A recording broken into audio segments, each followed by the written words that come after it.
Again, thank you everyone for joining. I'm Kay. I'm one of the third-year residents at Rush Emergency Medicine. A lot of you have been doing these webinars with us since August, so I appreciate that you're still coming out for these and very eager to learn about our program.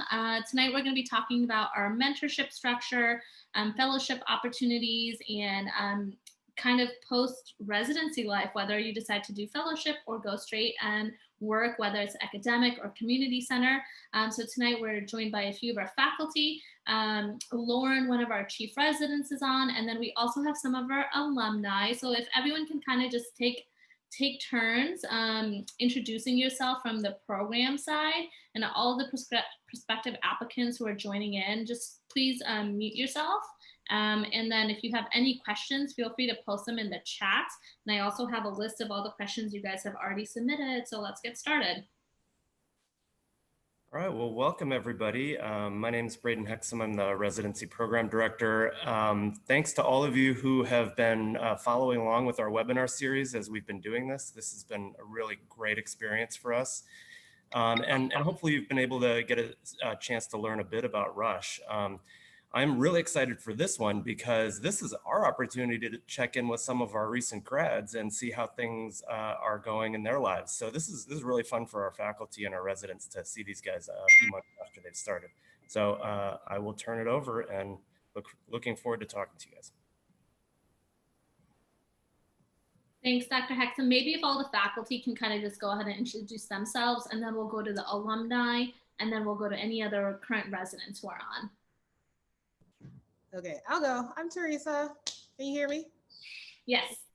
I'm Teresa Davis. I'm one of the ER attendings and core faculty, I guess, this year, so that's great. And I know all these faces of my alumni who I love and miss, so this is pretty cool.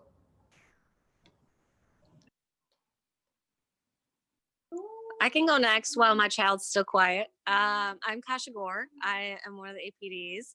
I started I started before the residency started, and I was core faculty from the beginning. And it's been a joy to see it grow, and it's awesome to see everyone tonight. So yeah, that's me.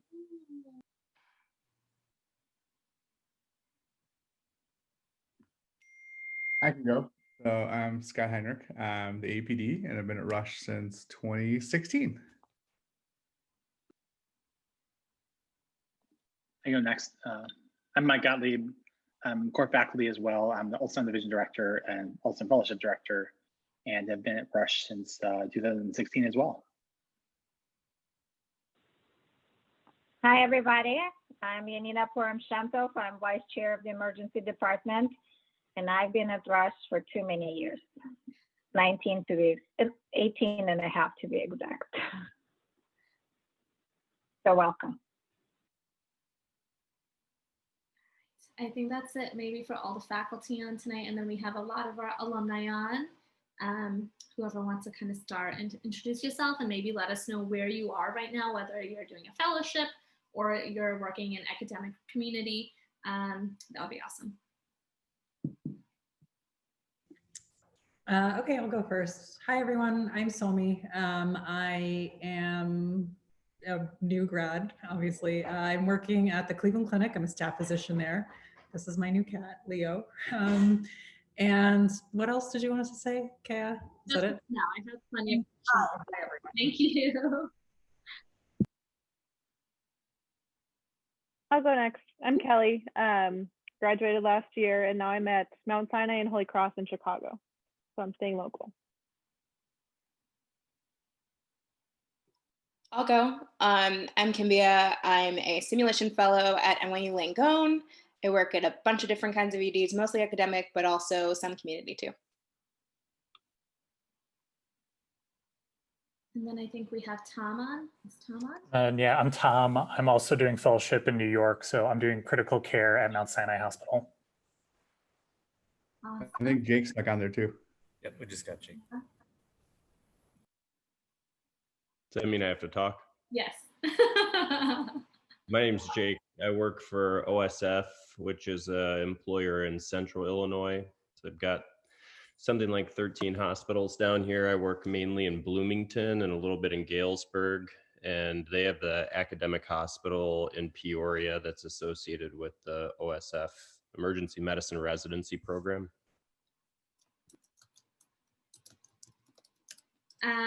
Awesome. Thank you. Thank you. And then we have Lauren on. Lauren, if you want to go say hi. Hey, I'm Lauren. I'm one of the third years, and I will next year be a fellow in addiction medicine at University of Colorado. Woo. And then I think Dr. Hawk also just signed on. Hello, I'm late. I was coming home from another meeting. I am the simulation director here at Rush, so I'm excited to be here. Well, thank you everyone again. And like I said, I'm Kay, I'm one of the third year residents. So today we're going to be talking about mentorship, fellowship opportunities, the job application process, and kind of, what life is like after residency is over. I know you guys are still applying to even start residency, but EM is a big field, lots of different opportunities, lots of different diverse niches that you can join. We can start off kind of with our mentorship program setup. I know a lot of you have asked questions about, are there any mentorship opportunities available, whether you'll be assigned for a resident to resident mentorship or a faculty mentor. So maybe some of our graduating residents from last year can discuss that a little, and then we can give our perspectives from Lauren and myself, and then we'll get in some of the faculty on board. So any of the graduating residents from last year, if you have any thoughts about how our mentorship was set up, that would be awesome to hear from you.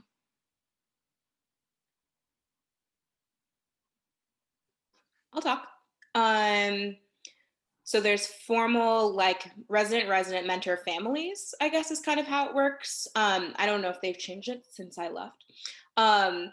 But you have like a attending who is your mentor, and then they have like a mentee in each class, and you're kind of a mentee family. So my mentor is on this call, Dr. Davis.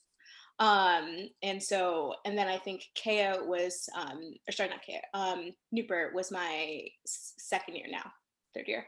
And then who was my intern? I can't remember who my intern was. I met with them a little less third year, but we all like ideally will meet up, but also it doesn't have to just be that. Like you have lots of options. Like Mike was a huge mentor for me, even though I didn't end up going into ultrasound at all. Like he was a huge guiding force in my career. And Sarah, because I was especially going to SIM, and also because Sarah rules, was a huge mentor for me as well. So like you aren't just limited to just your your resident family or even just your attending mentor. Mine was perfect and awesome. And yours will, I'm sure, be too.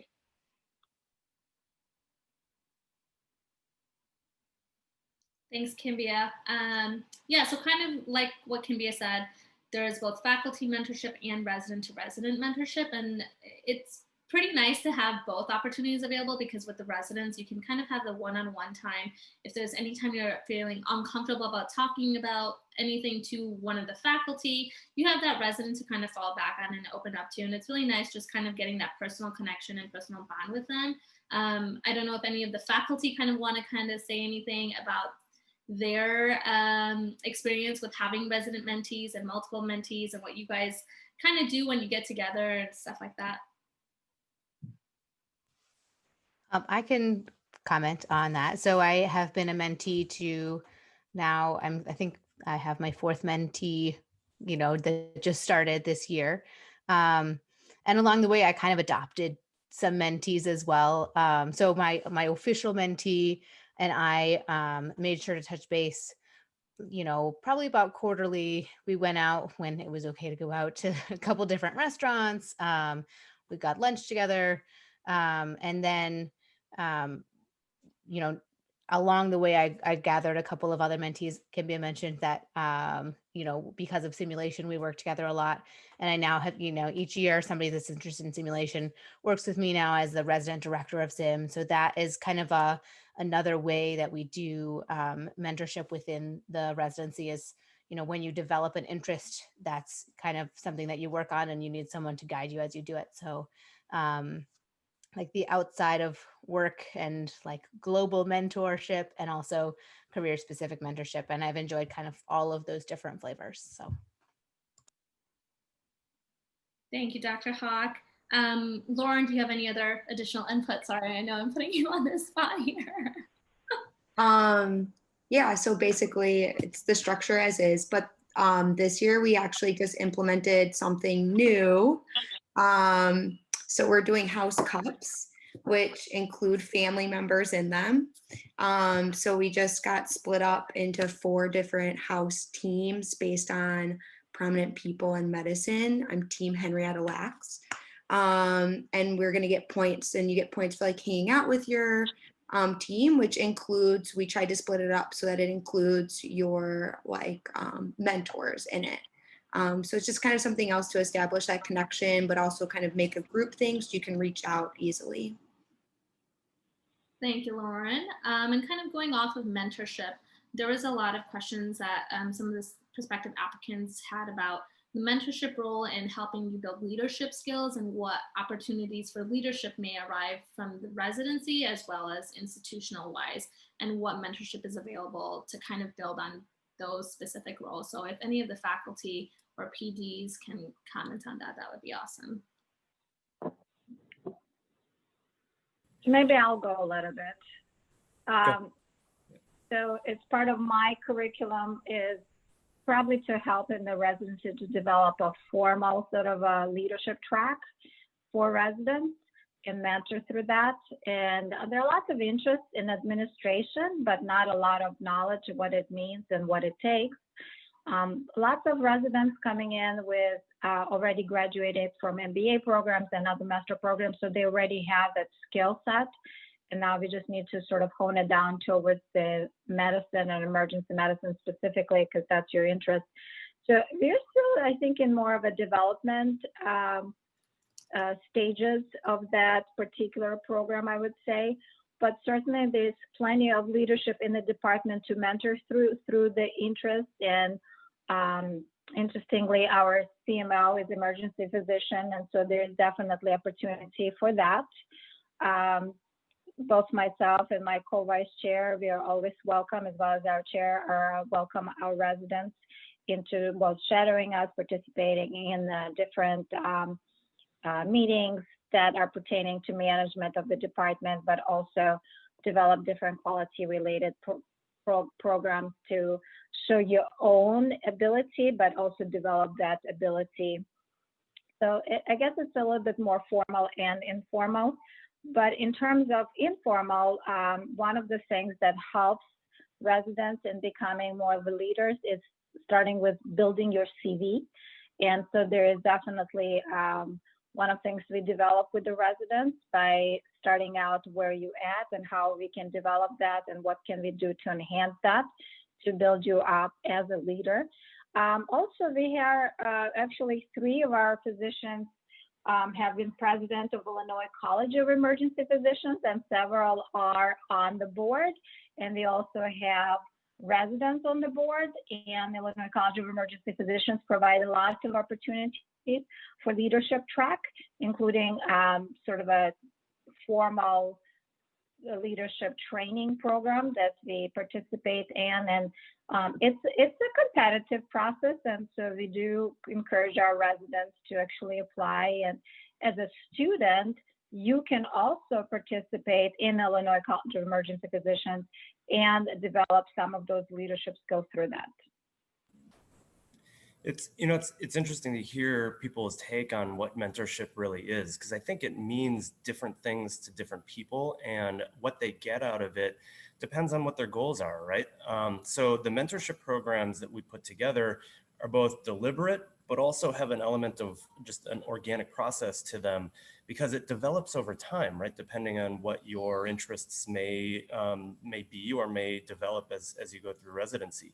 We start the process even before you get here. So as soon as match day has happened, we start looking through our list and saying, well, who are these new residents that are coming, and what might they be interested in? What have they done in medical school or before that might kind of give us a window into what kind of projects or things they might want to do in residency. So we try to connect you with a faculty mentor early on that connects with you even before you get here in July, to start thinking about, how can we be supportive of you through the process. But we also know that your ideas change, right? So intern year changes a lot of your goals in your career, and you may have different ideas at the end of that first year about what you want to do with your life. So we want to try and maybe find new mentors for you along the way that can help you develop your skills or find leadership opportunities both within Rush and out. And that's been great because we've encouraged residents to speak at regional and national conferences, attend leadership training seminars. You know, we've been able to get people additional skills beyond just the 3 years of residency. And I think a lot of that has to do with our mentorship programs. Thank you, Dr. Purim and Dr. Hexum. Kind of going back to a little bit what Kimbia said, right? She had a specific mentor, and then Dr. Gottlieb and Dr. Hawk both helped her mentor as well. And I think one of the really nice things about our program is we have a lot of faculty who've been trained in a wide variety of backgrounds, fellowship trained and whatnot. So let's kind of switch this topic to some fellowship opportunities. EM, obviously you can work right out of residency, academic versus community, and there's lots and lots of fellowship. There's tox, addiction, ultrasound, simulation, education, global and disaster medicine. There's an administration fellowship and an education fellowship.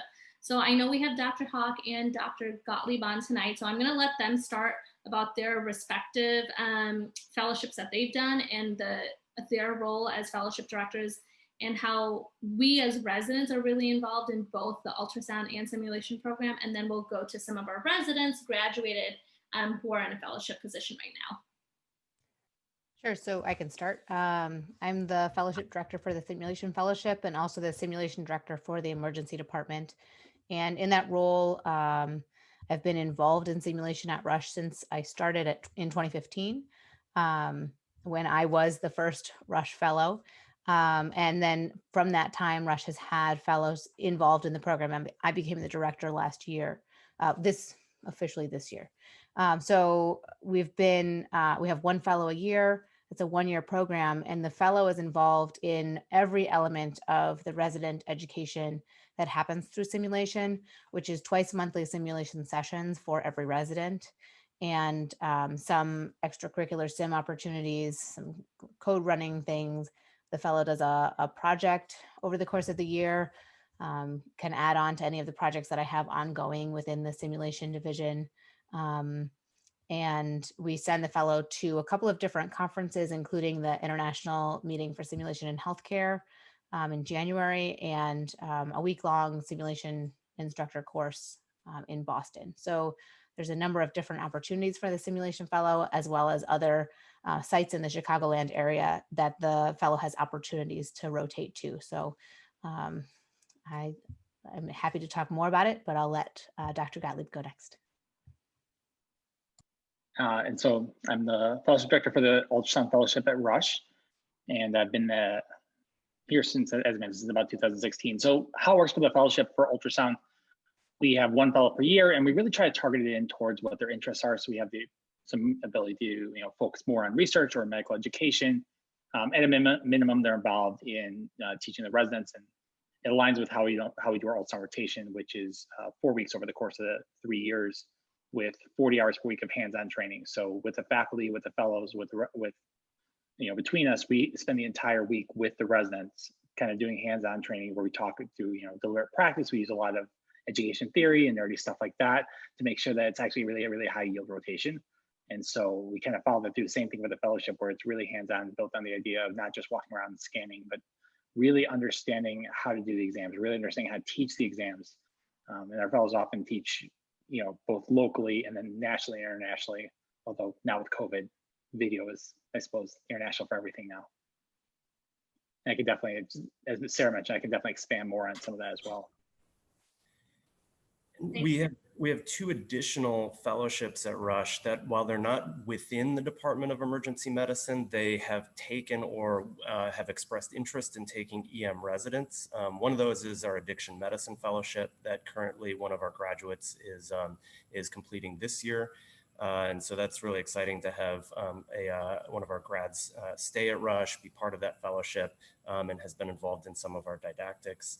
The other one that has just been approved is a critical care medicine fellowship that's within internal medicine here at Rush, but was specifically designed as a route for emergency medicine residents to graduate and go into critical care medicine, 2-year fellowship here, and is actually the only full critical care medicine fellowship at an academic center in Chicago. So it's just not a widely available fellowship to many EM graduates. So it's really cool to start that this coming July. Speaking of critical care, we do have one of our residents, Tom, Dr. Seagraves, who graduated last year and is currently doing a critical care fellowship out in New York. Tom, if you can just kind of let us know about your kind of process going through residency and how you came to choosing critical care medicine and now your experience with your fellowship. Yes. So I'll try to keep it somewhat quick, but to kind of piggyback on all the other conversations we've had. So for my mentorship, so I had Carolyn as my mentor, but then I kind of just reached out to everybody about critical care and got lots of like great feedback from lots of different faculty. And I think pretty much everybody gave me at least one name of someone they knew who did critical care. And then just through that, I kept contacting people. So that's how I kind of got info from everybody. But then even like what some other people were saying, I should like reached out to like Dino Romero, our chairman, and he talked to people for me. So he got me in touch with Dr. Balk, who's the chairman of the ICU, and he wrote my letter of recommendation. So lots of different people kind of helped me. I kind of knew I wanted to do critical care before I started. It is like a really quick process. I was actually Vishal, who's one of our third years now. He just also, I think, accepted his spot. And I know I was talking with him because it is like the craziest fast process. So they don't do match right now. So it's just rolling admissions. So you do kind of have to have all your ducks in a row. But it's been great so far. Like I'm in New York City. I'm at Mount Sinai Hospital. I can also vouch for all of our ultrasound training. Dr. Gottlieb, they think I do good at it. So that was good to hear. So yeah, I thought like when I first, we're like a brand new program and we're 3 years, a lot of the other people I'm working with, they're from 4-year programs. But so far it's gone really, really well. And I've gotten good feedback so far. And I think the fact that Vishal also, he accepted at Cooper, which is another great program. So yeah, I was really excited to hear all this. Thank you, Tom. And moving on to our next New York fellow, Kimbia, Dr. Arno, is also in New York. Can you talk a little bit about your fellowship experience? Sure. So I'm at NYU downtown from Tom. And my program is you have the option of doing 1 year or 2 years. So the 2-year track, which is the one that I'm on, involves also getting a master's in health professions education. So you're part-time in the ED as an attending, and then part-time doing like a master's program with like a bunch of other people with from different backgrounds, which is pretty interesting. And then on top of that, you of course do SIM. So for our program, the main push of like a lot of what we do is kind of 3 things. So we do what's called multimodal days, which can either be procedures or just flat out cases with the residents. It's a unusual position for me and the second year fellow too, because both of us trained at a 3-year program, but it's a 4-year program. But NYU is one of the only programs that really didn't care about that or not. So there are no restrictions in terms of like who I supervise or like whatever else. And then the other things we do aside from multimodal is we have like a couple of mastery learning courses going on. So like one-on-one teaching with our residents for like chest tubes and like pigtails and stuff like that. And then lastly, we do trauma sim 2 times a month, Tuesdays and Fridays, one with the ER, the ER team leading, and then one with the surgery team leading, but it's both of them together twice a month. Oh, and we also do sim with Justin at a freestanding ED at Cobble Hill like once a month too. So lots of different sim possibilities. The project I'm probably going to start working on is going to be something involved in mass casualty sim because I think that stuff is really cool and I like operations. So that's what's going on with me. Thank you. And then I know Dr. Christine Binkley just joined us as well. She's also one of our residents who graduated last year, and she's out in at UNC. She's doing a geriatric fellowship. So Chrissy, can you kind of let us know about how your experience is going on? Sure. Sorry if there's some background noise. I'm enjoying my patio out here in the woods. So I'm doing a one-year geriatric fellowship. It's not boarded, but it is giving me really great experience. Geriatric emergency medicine is definitely blowing up slowly but surely over the last decade, but definitely gaining traction in the last few years. The opportunities I've had here are amazing, and all 6 of the Geri fellowships that they have in the country are I highly recommend any of them. The community is just so genuine and just really encouraging. Everyone just wants to figure out how to make care better in the ER for the elderly population. So I split my time between doing emergency shifts as an attending and then doing different rotations with the Geri medicine fellows. So getting to just see the breadth of care that geriatric emergency or geriatric patients receive. I'm hoping to start a geriatric emergency department wherever I go next. There's actually 2 of us this year. My co-fellow Katie Selman is doing it with me. And I just can't say good enough things. We're doing QI projects, plenty of opportunities to publish. And I'm also a JETA reviewer, so the Geriatric Emergency Department accreditation program that ASAP has. I'm actually reviewing those applications for their accreditation status and working on a West Health policy project. So very exciting stuff going on. I'm happy to answer any questions anyone might have. And regarding Rush helping me get here, there's no geriatric minded person yet at Rush, but Braden was instrumental. Sarah Hawk, who wasn't to answer one of the questions that was asked by one of you guys, you can, find your mentor. You're assigned one to get you started, but Sarah took me on as an extra mentor and really helped me through the process.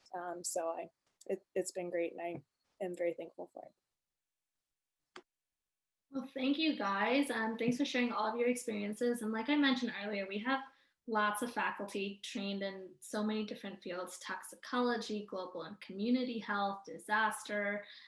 One of our faculty is trained in like hyperbarics and came from California. So to answer, Parag, your question, early on, starting from intern year, you're involved in simulation, you're involved in ultrasound, you see all these cool ED cases, you work in the ICU, you go do a rotation in trauma. So you have a lot of exposure starting from intern year, including working at both Rush Downtown and the academic center and going out to the community at Mount Sinai. So your interest might start spiking intern year. And like Chrissy said, absolutely, if there's someone specific you feel like your interest aligns with and a specific niche you want to go into, we have so many faculty that you kind of can just reach out, and everyone has been super open to kind of take people on as additional mentees, which I think has been pretty awesome about our Rush community and specifically our emergency medicine community.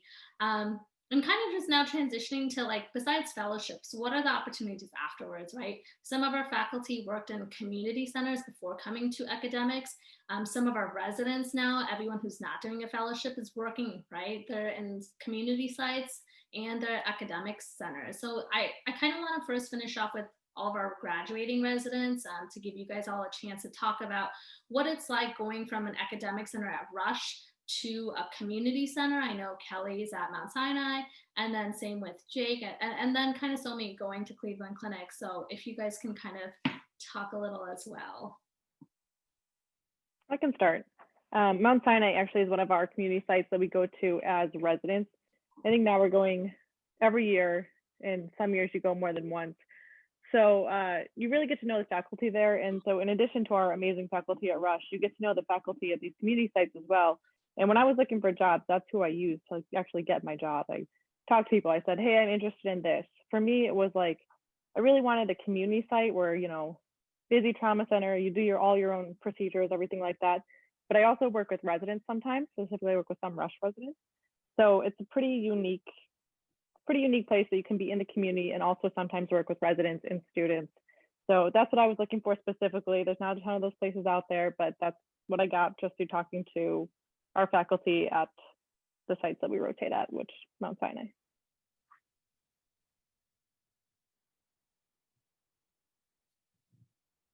Somi or Jake, are you guys still there?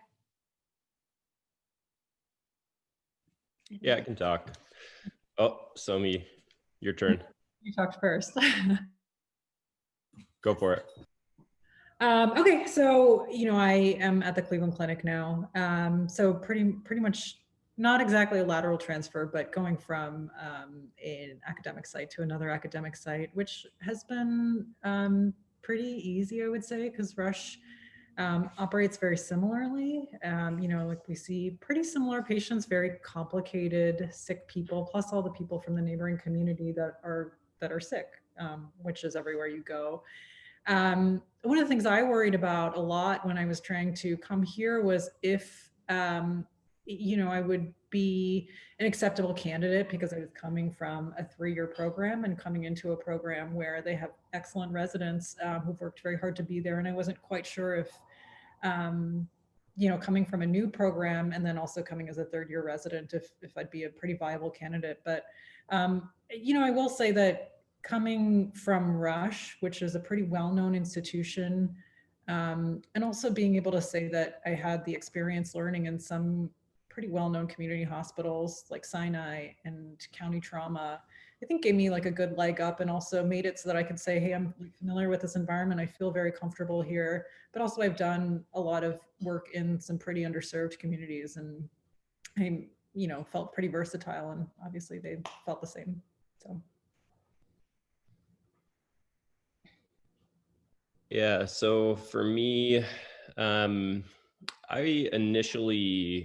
did med school at Rush and residency, and had been very embedded in academia and was really comfortable in academic emergency departments. And so initially thought that was where I was going to want to practice.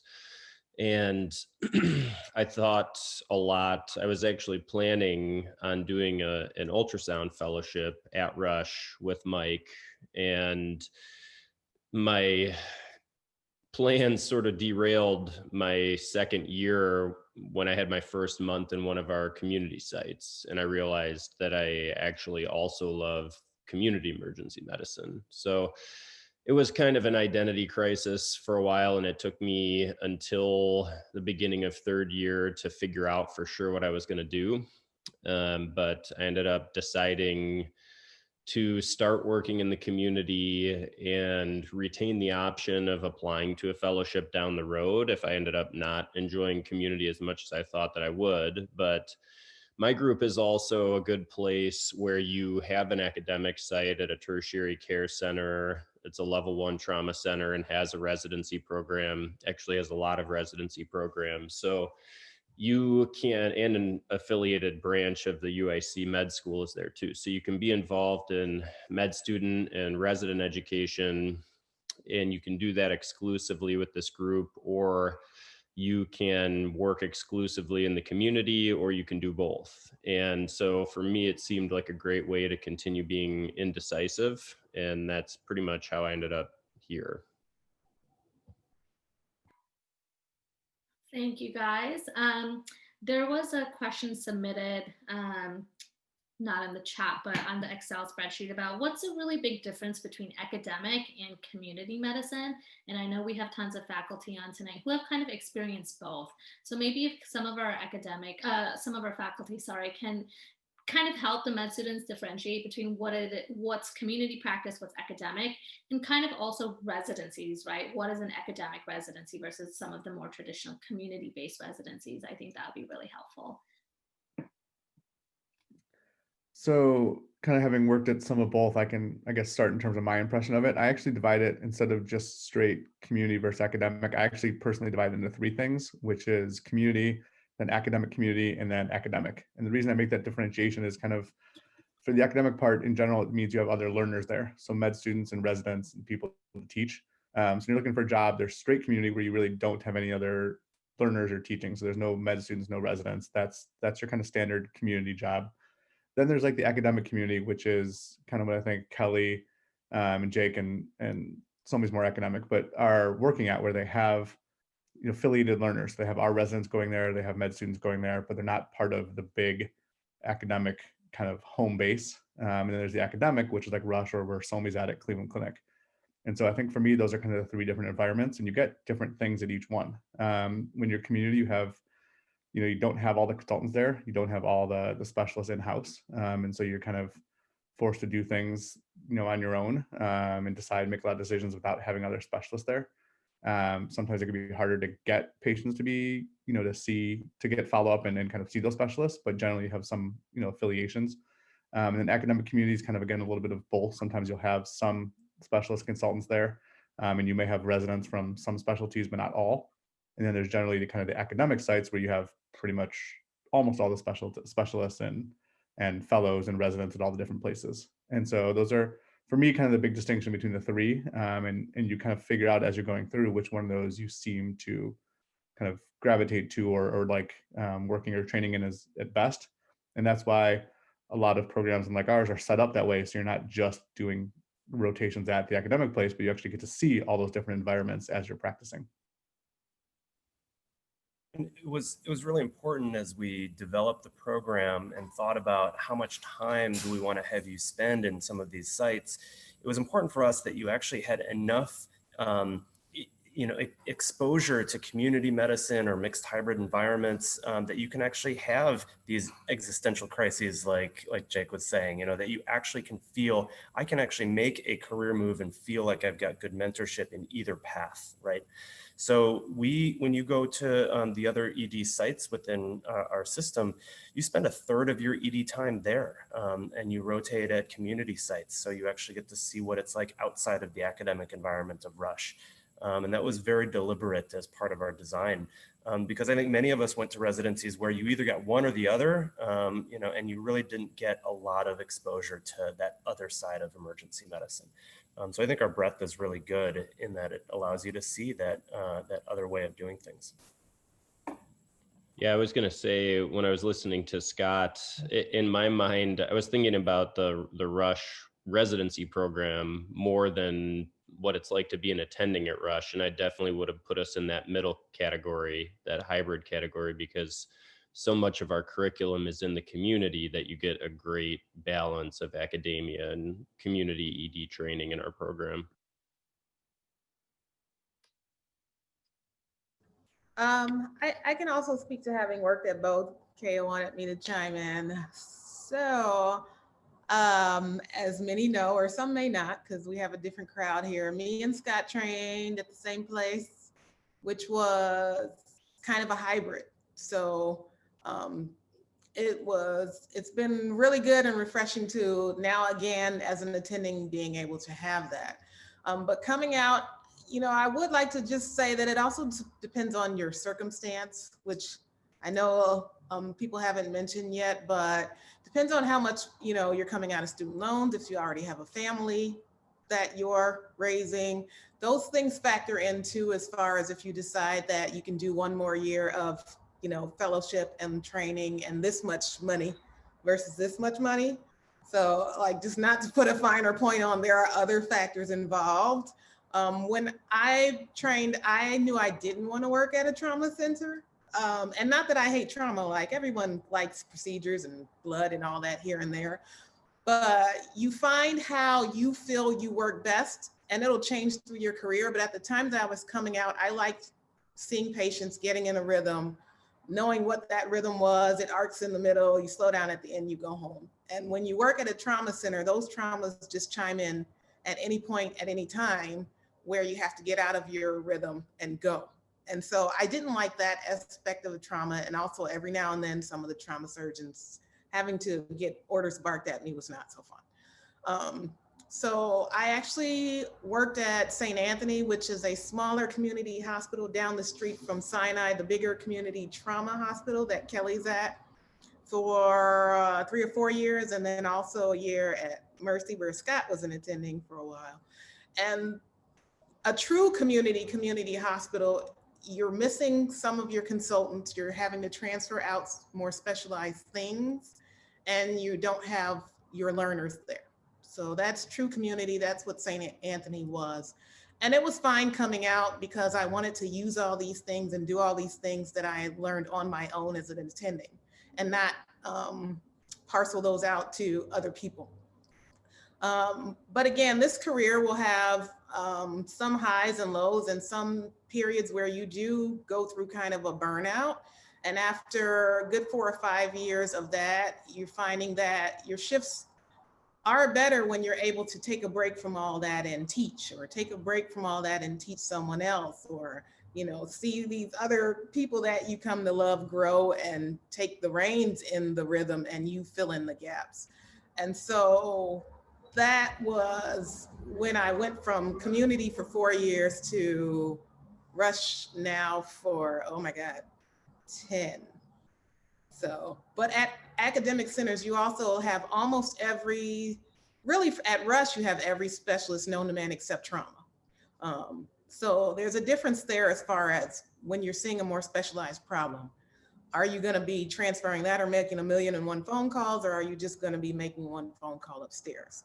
But with that comes a lot of other, different issues. You have more of a collaborative effort with all things dealing with the hospital as a whole, I think, with an academic center, as far as other departments, pros and cons about what you're doing and how can we make it more streamlined for quality that Yanina mentioned, and safety. And there's a lot less of that at a community hospital unless you want to be involved in all that stuff.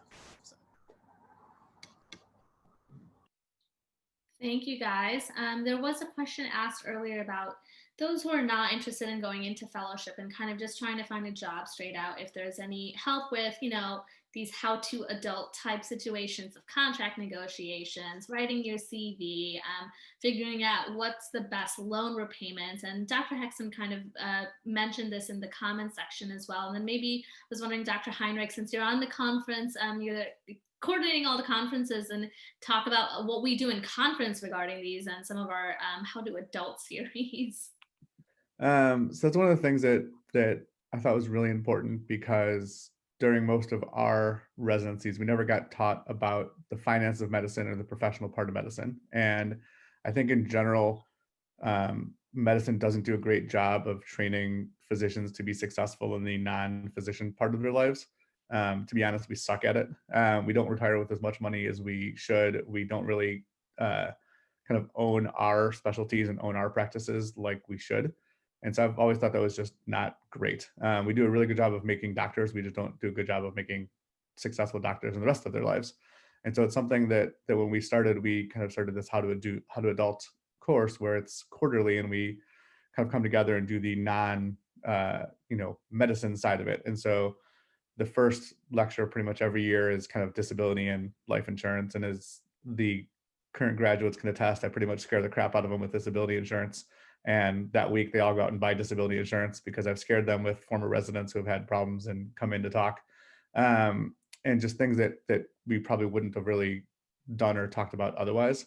As we cover that, we do talk about some student loan repayments and some financial stuff. We've had med legal conferences, whole days for that.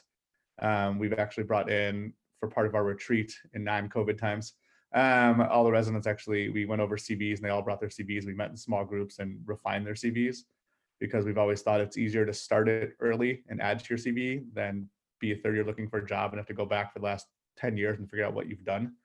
And so it's kind of all part of the course of what we're doing, is to try to really make that, as you're going through your residency, to really build your professional resume and your CV and your portfolio.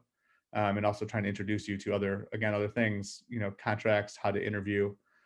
Coming up in a couple of weeks, we actually are going to be having a couple hours with kind of incorporating the different classes and different type things. The interns and second years will be mostly working on CVs and other stuff. And the third years are going to be talking to some of our faculty from some of the other sites, more community places, how to interview, how to make a cover letter, different jobs. We've actually talked about job contracts, what's a 1099 versus a W-2, talking about small democratic groups versus large corporate medical groups, just trying to really introduce the finance of medicine into the topic, which I don't think is otherwise taught well in the medical curriculum. Thanks, Dr. Heinrich. There's another question posted in the chat about those who are not interested in going to fellowship but love teaching. What teaching opportunities exist for us as residents, and is that something kind of built in throughout our shifts or anything else we do? Kimia, I know you've done so much with all of our SIM and the pre-attending SIM with the PGY3 ones. Maybe you kind of want to expand on that a little bit and then we can talk about some of the shift structure and other teaching opportunities available. Sure, no problem. I think specifically the person asked, like not fellowship related. So I'm bringing up SIM only because we're using SIM as a tool, not because it's a fellowship thing. But one of the things that we established with our senior residents, with the third years, is basically a curriculum that's specifically dedicated to residents as teachers. So it's a couple of different things. You have 3 different roles in simulation. Once you're a senior, you are either the teacher, you are the sim tending, or you're just an observer. So the sim tending role is kind of like you're the attending in the case, and so the junior will be the resident for you. Whether that means that you let the resident kind of hang out and take care of the patient on their own, or if you feel like you need to intervene. The whole idea of that is you kind of figuring out what it's like to supervise like a junior person, whether it's like a resident or an APP or something like that, and figuring out when to let go, when to not let go, and maybe step in, because there's not a lot of education or even experience built into that. And then the teaching part is really you do part of the medical debrief of the sim case. So that's really just like some learning points that you get in advance that you teach formally in like probably like maybe 5 to 10 minutes for that given case. And for the observer, you're just observing. But those are kind of the leadership / teaching things that are specifically built into the simulation curriculum. So all of the cases that we do in the sim lab as a third year, that's pretty much what you do. And Sci 2 is a little bit different, but that's not something that's like sim specific. That's like something that everybody does. And there's a lot of teaching opportunities that are beyond just sim. A lot of our faculty are involved in teaching first year and second year medical students just in the classroom. So I've done those sessions, I think, with Kasha before. You can easily jump in on any of those sessions. I've also done like third year medical student teaching through their crash course, which helps prepare them for end of second year, beginning of third year. It helps prepare students to go clinical from their classroom work. And then I've done also intercommunication sessions with medical students and nursing students. So there's lots of different things to get involved with that, if you like sim, it could be sim, but if you don't, sim's not your thing, then there's so many other opportunities as well. One of the things that I got to do was there's a military training program at Rush. One of the things that I would jump in on was doing a lot of their procedural training. So we did a lot of teaching them things like intubations and crikes and chest tubes, which was also good for myself because it allowed me to be able to refresh my skills. But definitely a different population of learners to be teaching.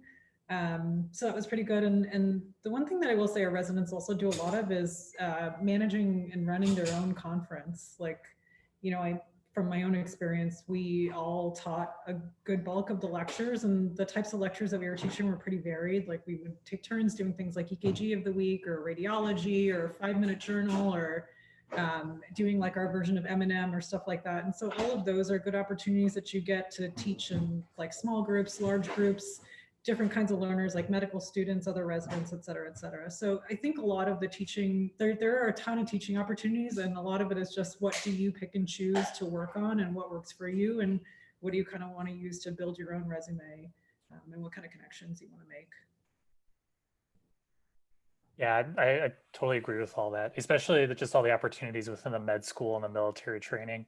Also, just thought it was really cool on a lot of those sessions, they'll actually say like, you can run the whole hour session with the medical students however you want. And then the faculty will actually watch you teach and then give you feedback on your teaching, which I actually thought was a really cool opportunity.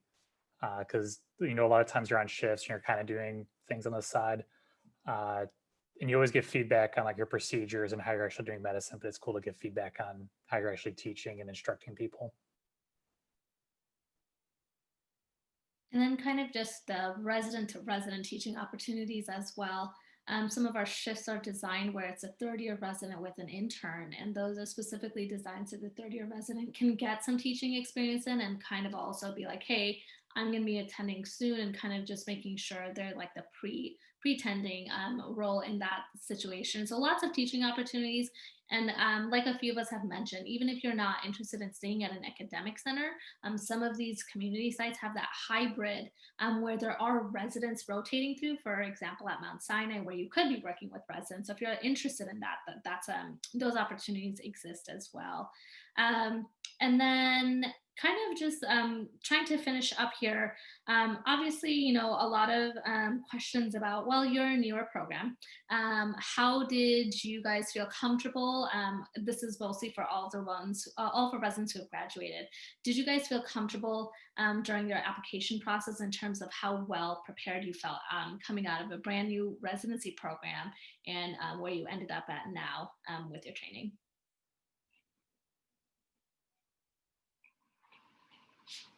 I'll talk.